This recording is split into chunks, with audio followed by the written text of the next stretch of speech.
राज्यात मोठ्या प्रमाणात पावसाची शक्यता वर्तवली जरी असली तरी मराठवाडा आणि विदर्भ या ठिकाणच्या काही भागांमध्ये, पश्चिम महाराष्ट्रातल्या काही भागांमध्ये अजूनही पाऊस हवा तसा झालेला नाही आहे. तिथली नेमकी परिस्थिती काय आहे आणि काय उपाययोजना सरकार ही गोष्ट खरी आहे. राज्यामध्ये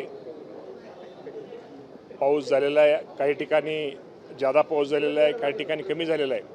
आणि आपण म्हटलं त्याप्रमाणे विशेषतः खान्देश, धुळे व नंदुरबार, मध्य महाराष्ट्रामध्ये अहिल्यानगर व सोलापूर आणि पश्चिम विदर्भ आणि मराठवाड्यातील काही भागामध्ये पावसाचं प्रमाण हे कमी राहिलेलं आहे. त्यामुळे निश्चित प्रकारे आता आपल्याला माहिती आहे की आजपासून पाऊस सगळीकडेच कमी होईल असा अंदाज आहे.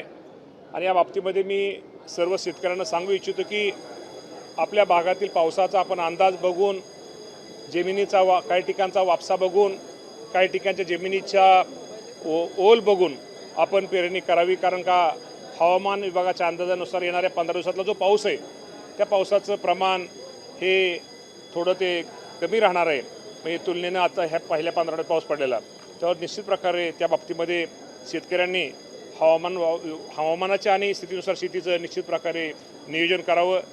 आपल्या माध्यमातून मी सांगतो की साधारणतः आज अखेर राज्यामध्ये 52% ही पेरणी आज आपल्या राज्यामध्ये साधारणतः झालेली आहे.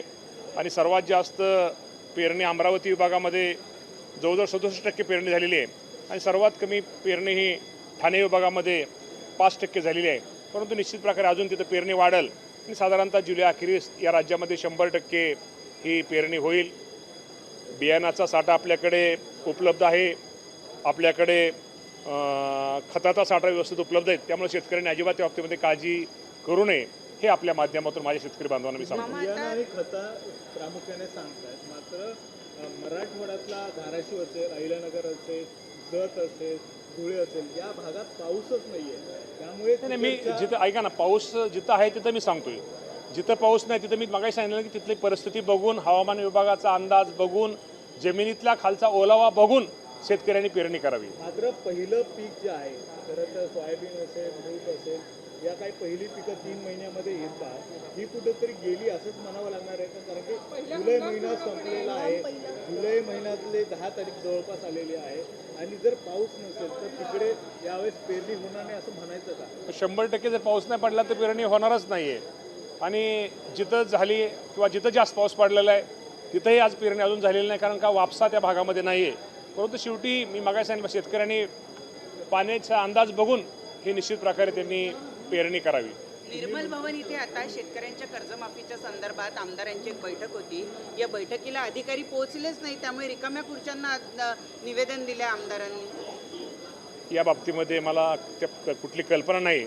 आणि कर्जमाफीचा विषय झाला तर कर्जमाफीच्या बाबतीमध्ये मी वारंवार सांगितलेलं आहे की कर्जमाफी राज्याचे मुख्यमंत्री देवेंद्र फडणवीस साहेब, एकनाथजी शिंदे साहेब, सुनेत्रावहिनी पवार, मी खरंच माझ्या शेतकऱ्यांना एक आव्हान करतो की खरंच यांच्या मार्गदर्शनामुळे अडचणीच्या काळामध्ये सुद्धा या सरकारने आपल्याला मदत केलेली आहे. उशीर होतोय, शेवटी उशीर व्हायला कारण काय, आपण मुख्यमंत्री महोदयांनी 30 जून तारीख दिली होती आणि ते तारीख दिल्यानंतर आपल्याला माहिती आहे की आता हे अधिवेशन सुरू आहे.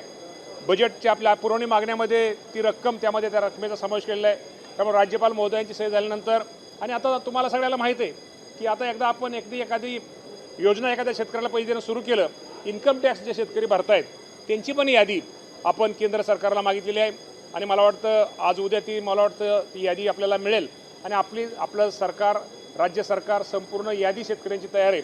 इन्कम टॅक्सची यादी मिळाल्यानंतर राज्यपाल महोदयांची सही तर होईलच, पण झाल्यानंतर लवकरात लवकर या शेतकऱ्यांना कर्जमाफी ही दिली जाईल. तुम्ही दिलेली 5 तारीख देखील आता होती असं म्हणायचं का? 5 तारीख नाही, आता आज 8 तारीख आहे, 5 तारीख हुकलेलीच आहे ना.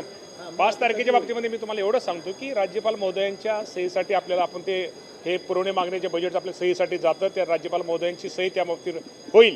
आणि सही झाल्यानंतर सुद्धा काही राज्यामध्ये मोठे शेतकरी आहेत, इन्कम टॅक्स भरणारे शेतकरी, कारण ही योजना ही गरीब शेतकऱ्यांसाठी आहे, ही कर्जमाफी ही गरीब शेतकऱ्यांसाठी आहे. त्यामुळे मोठ्या शेतकऱ्यांना याचा लाभ मिळू नये, त्यामुळे आपण इन्कम टॅक्सची आपण यादी घेतोय आणि त्यातनं निश्चित प्रकारे या माझ्या गरीब शेतकऱ्यांना लवकरात लवकर ही रक्कम त्यांच्या खात्यावरती वर्ग केली जाईल. परत दुसरं, अजूनही उपसमितीमध्ये काही लोकांनी सांगितले की काय त्यांच्या सूचना आहेत, त्या सूचनेच्या बाबतीमध्ये सुद्धा त्यानंतर ही पहिली कर्जमाफी झाल्यानंतर त्यामध्ये त्या सूचनेमध्ये काय बदल करता येईल की जेणेकरून जास्त शेतकऱ्याला कशी मदत होईल या बाबतीमध्ये उपसमितीमध्ये चर्चा होऊन या बाबतीमध्ये निर्णय घेईल. अजूनही त्या बाबतीमध्ये मुख्यमंत्री हे सकारात्मक आहेत. लवकरात लवकर म्हणजे कधीपर्यंत 30 तारीखची मी तुम्हाला सांगितलं ना, आता राज्यपालांचं अधिवेशन चालू आहे. राज्यपाल महोदयांची सही होईल, ती आपण लवकरच सही होईल. राज्यपाल महोदय आपल्याला इन्कम टॅक्स आपण रिटर्न भरणाऱ्या शेतकऱ्यांची आपण यादी, शेवटी तो डाटा कोणाकडे असतो? तो डाटा केंद्र सरकारकडे असतो. त्यामुळं ती यादी आपण मागितलेली आहे आणि ती यादी देण्यासाठी स्वतः परवा दिवशी संध्याकाळी निर्मला सीतारामन या देशाच्या अर्थमंत्री यांच्या सहीसाठी गेलेली, कदाचित काल वगैरे सही झाली पण असावी, परंतु ती सही झाल्यानंतर ती यादी आपल्याला मिळेल. आपला डाटा सगळा तयार आहे. ती यादी आपल्याला इन्कम त्या शेतकऱ्यांची आले की लगेच आपल्याला कर्जमाफी देता येईल.